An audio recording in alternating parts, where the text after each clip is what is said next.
Baik, Assalamualaikum warahmatullahi wabarakatuh. Perkenalkan, kami perwakilan dari kelompok 3 akan menjelaskan hasil validitas isi atau icon V dari alat ukur yang kami kembangkan. Nah, di sini total jumlah item atau total jumlah butir kami yaitu terdiri dari 1 sampai 36. Untuk jumlah rater yang kami pakai terdiri dari 1 sampai 4 rater atau expert. Nah, lalu di sini kami akan menjelaskan bagaimana penilaian dari item-item tersebut. Nah, ini misalnya pada item pertama, yaitu dari penilaian rater pertama adalah 4. Nah, lalu penilaian dari rater kedua adalah 4, penilaian dari rater ketiga adalah 6, dan penilaian dari rater keempat adalah 6. Nah, lalu ada nilai S. S ini merupakan skor yang ditetapkan setiap rater, lalu dikurangi skor terendah dalam kategori. Adapun skor terendah dalam kategori kali ini adalah 1. Berarti di sini yang S1 ini 4 dikurangi 1 sama dengan 3. Begitu juga dengan yang S2. 4 dikurangi 1, 3. Yang S3 ini yang penilaian raternya 6 dikurangi 1, 5. Lalu yang S4 ini 6 dikurangi 1 sama dengan 5. Nah, dari jumlah skor itu kemudian dijumlahkan atau biasa disebut sigma S ini. Totalnya adalah 16. Lalu rumus icon V sendiri yaitu adalah sigma S dibagi N kali C kurang 1. Nah, N merupakan banyaknya rater, banyaknya kategori yang dapat dipilih rater, S, skor yang ditetapkan setiap rater dikurangi skor terendah dalam kategori, dan P, indeks kesepakatan rater. Nah, berarti di sini N adalah jumlah banyaknya rater. Rater yang kami pakai ada 4 expert atau 4 rater, lalu C adalah skor tertinggi yang bisa dipilih rater yaitu adalah 6, lalu dikurangi 1. Berarti N 4 dikali si kurang 1, 6 kurang 1, atau N dikali 4 dikali 5, N atau N sama dengan 4, C-nya tadi 6 dikurang 1 sama dengan 5, berarti 4 dikali 5 adalah 20. Bisa teman-teman lihat di yang kolom N ini, kalau N dikali C kurang 1 adalah 20. Nah, lalu bagaimana cara menghitung eigen V-nya tadi? Jadi nilai V itu didapatkan dari sigma S dibagi dengan N kali C kurang 1. Berarti pada item pertama ini 16 dibagi 20 sama dengan 0,8. Nah, 0,8 ini termasuk dalam kategori yang tinggi.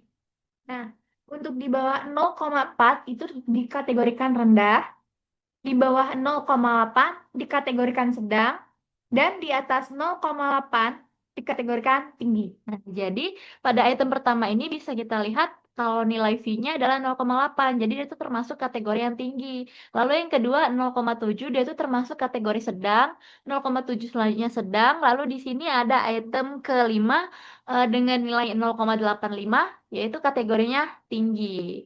Nah, dan selanjutnya begitu. Lalu di sini adalah total icon fee keseluruhan item. Jadi kan item kami ada 1 sampai 36.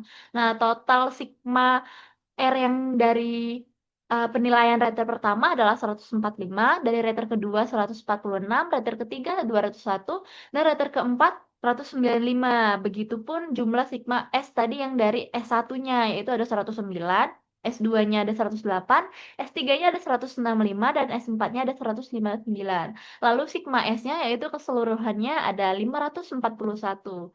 Dan pembagiannya N dikali si kurang 1 totalnya ada 720. Jadi nilai V-nya adalah sigma S dibagi N kali si kurang 1. Atau di sini kita dapatkan hasilnya itu 0,7514. Dan itu dikategorikan sedang. Nah, mungkin itu saja presentasi kami terhadap icon V dalam alat ukur kami. Semoga dapat dipahami.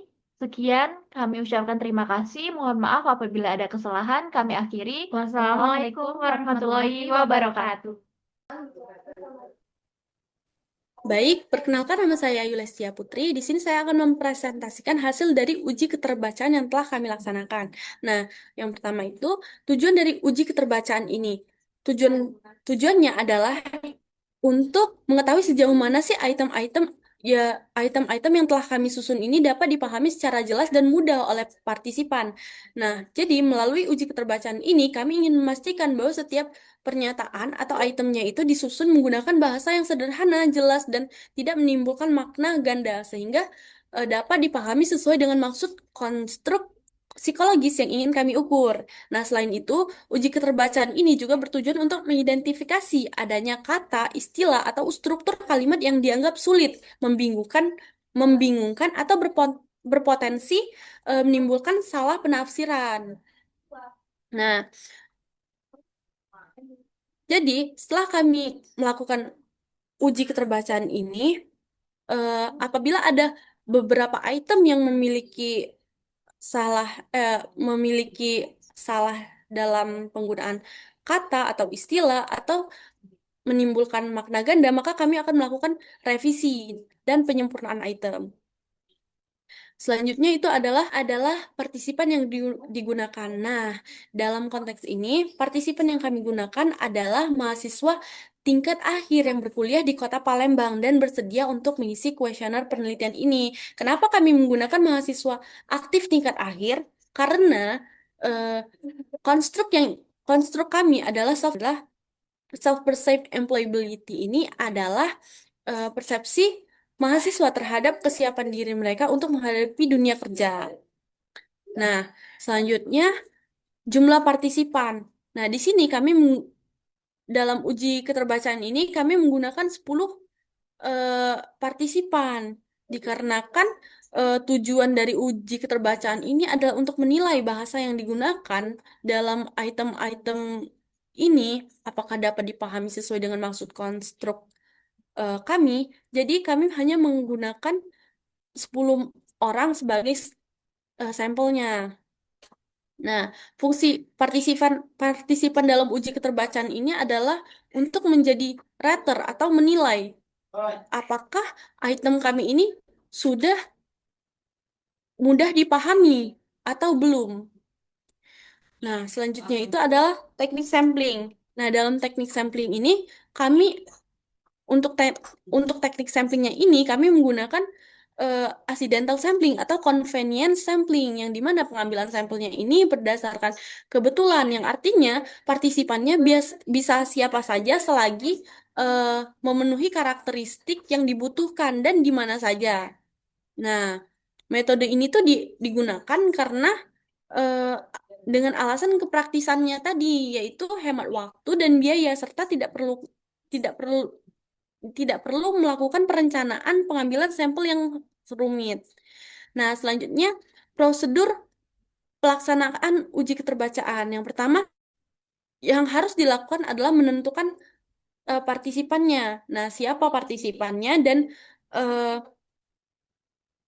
di sini kami memerlukan hanya 10 partisipan yang sesuai dengan karakteristik yang kami perlu eh, yang sesuai dengan karakteristik yang diperlukan sebagai subjek sebagai partisipan kami. Nah, yang kedua itu menyiapkan alat ukur yang diberikan kepada partisipan, yang artinya kami akan menyusun alat ukur dengan item-item yang telah kami siapkan. Nah, dan rater atau partisipan akan menilai apakah itemnya sudah sesuai atau belum. Nah, selanjutnya pada alat ukur ini kami akan memberikan instruksi pengisian dengan syarat harus jelas dan mudah dipahami oleh partisipan. Nah, tiap itemnya ini eh, disusun bersifat dan tiap item yang disusun ini bersifat sementara akan yang artinya nanti dapat direvisi apabila telah mendapat feedback dari para rater. Selanjutnya adalah mengumpulkan hasil review dari partisipan. Nah, diharap nah, partisipan setelah mereka membaca dan melihat eh, dan mengisi alat ukur tadi, diharap mereka akan memberikan feedback atau komentar, saran pada bagian akhir dari alat ukur. Nah, apabila dan diharapkan mereka menandai kata atau istilah mana yang sekiranya janggal atau susah dipahami pada tiap-tiap item itu. Maka kemudian kami dapat merevisi item yang bermasalah atau ambigu tersebut. Selanjutnya adalah menganalisis hasil uji keterbacaan. Nah, setelah mendapatkan hasil review dari para partisipan, kami akan menganalisis seluruh masukan untuk mengidentifikasi item yang perlu diperbaiki tersebut. Nah, baik dari segi kebahasaan atau item yang memiliki makna ganda. Yang selanjutnya adalah melakukan revisi item. Nah, item-item yang dinilai kurang jelas direvisi dari segi redaksi bahasanya, pemilihan kata, struktur kalimat, ataupun makna ganda pada item tanpa mengubah substansi atau eh, substansi konstruk psikologis yang akan diukur. Nah, selanjutnya hasil uji keterbacaan. Nah, pada responden satu, eh, dia menyatakan bahwa terdapat kata-kata yang memiliki makna ganda pada satu item. Nah, selanjutnya menyatakan bahwa petunjuk pada lembar uji keterbacaannya sudah jelas dan juga tak untuk tampilan halaman dinilai sudah jelas dan rapi. Dan untuk komentarnya, responden satu menyatakan bahwa item-item pada lembar uji keterbacaan sudah baik, tetapi perlu diperhatikan lagi pengulangan katanya. Selanjutnya, responden dua. Responden dua menyatakan bahwa terdapat item yang perlu dihapus karena pada item sebelumnya sudah cukup jelas, yaitu pada item 16, responden 2 menyatakan kalau misalnya item itu tuh tidak perlu digunakan lagi karena pada item 14 itu sudah cukup mewakilkan.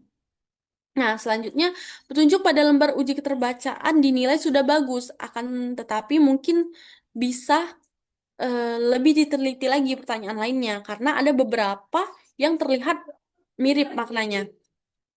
Selanjutnya untuk tampilan halaman sendiri itu dinilai sudah cukup baik dan responden 2 memberikan komentar bahwa overall good.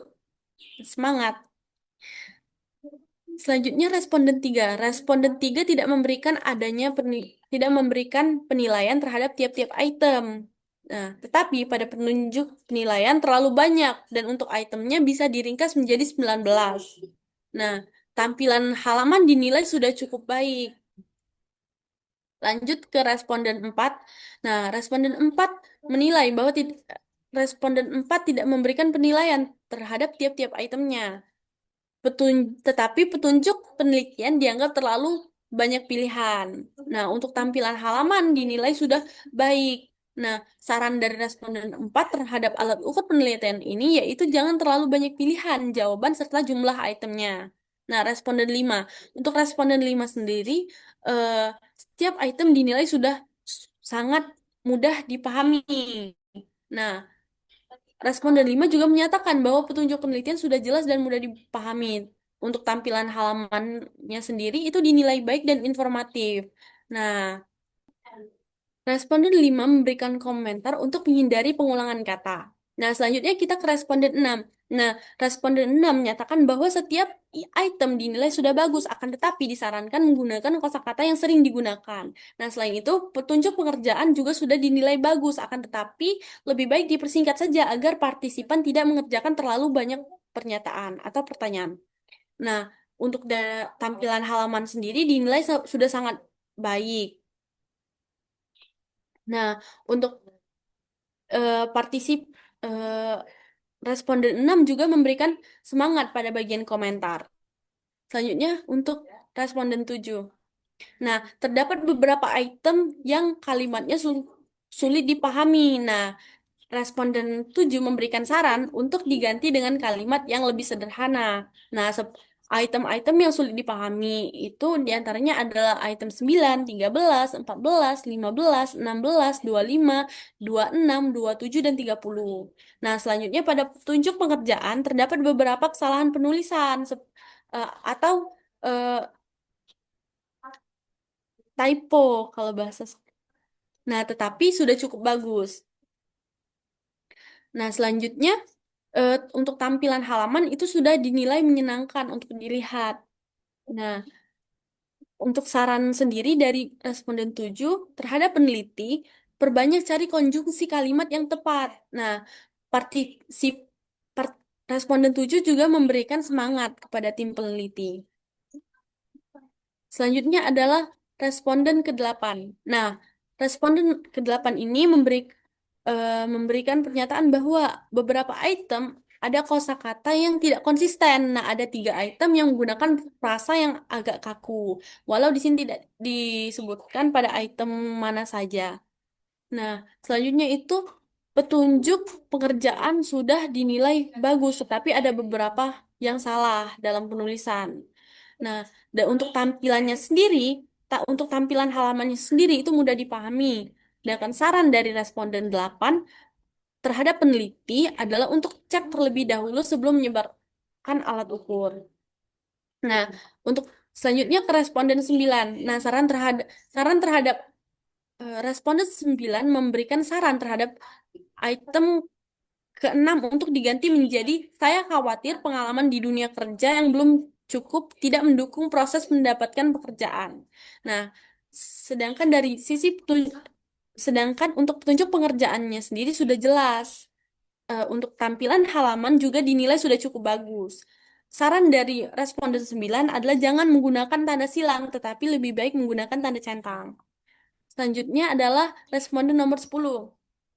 Nah, responden menyatakan bahwa item nomor 22 disarankan untuk diganti menjadi masyarakat menilai bahwa program studi yang saya minati mempunyai karir yang jelas.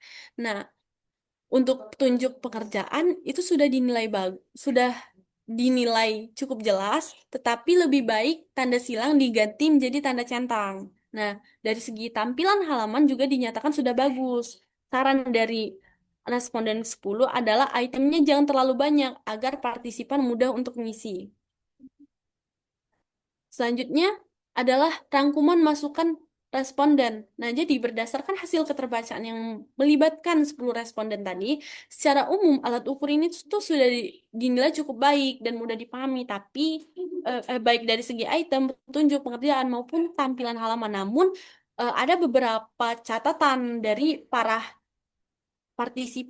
responden mengenai alat ukur ini. Nah, dari aspek item, sebagian besar responden menyatakan bahwa item sudah mudah dipahami, tapi ada beberapa item seperti 9, 9, 13, 14, dan lain-lain itu tadi eh, perlu diperbaiki atau dihapus.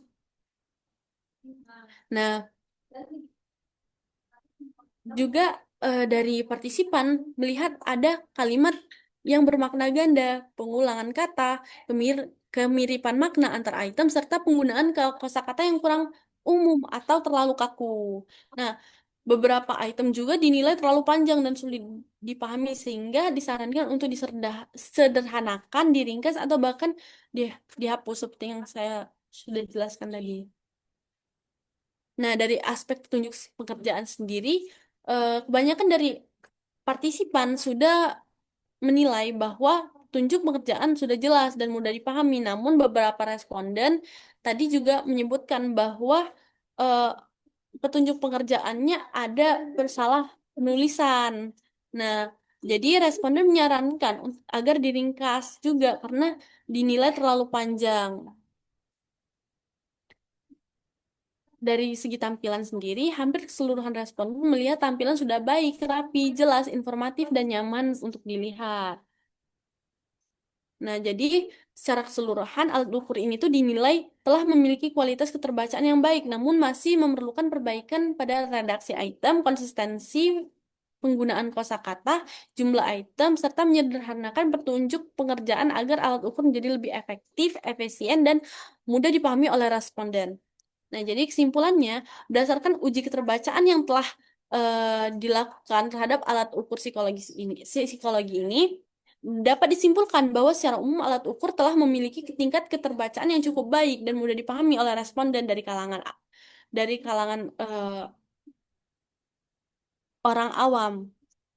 Nah, jadi mayoritas responden atau partisipan sendiri menyatakan bahwa item petunjuk pengerjaan serta tampilan halamannya sudah jelas, rapi, dan nyaman untuk dibaca. Nah, meskipun eh, dari hasil uji keterbacaan ini juga menunjukkan adanya beberapa aspek yang masih perlu diperbaiki, seperti item-itemnya tadi, dan juga petunjuknya juga masih ada kesalahan penulisan atau typo. Nah, jadi dengan adanya masukan dari para responden ini, kami selaku peneliti memperoleh gambaran yang jelas mengenai bagian-bagian alat ukur yang perlu direvisi dan disempurnakan. Nah, oleh karena itu, hasil uji keterbacaan ini menjadi dasar penting, Mbak, untuk para peneliti seperti kami, untuk bagi peneliti untuk melakukan revisi pada redaksi item, konsistensi penggunaan bahasa, jumlah item, serta petunjuk pengerjaan tanpa mengubah substansi konstruk psikologis yang ingin diukur. Sekian presentasi dari saya. Apabila ada salah kata atau perbuatan, saya mohon maaf. Wassalamualaikum warahmatullahi wabarakatuh.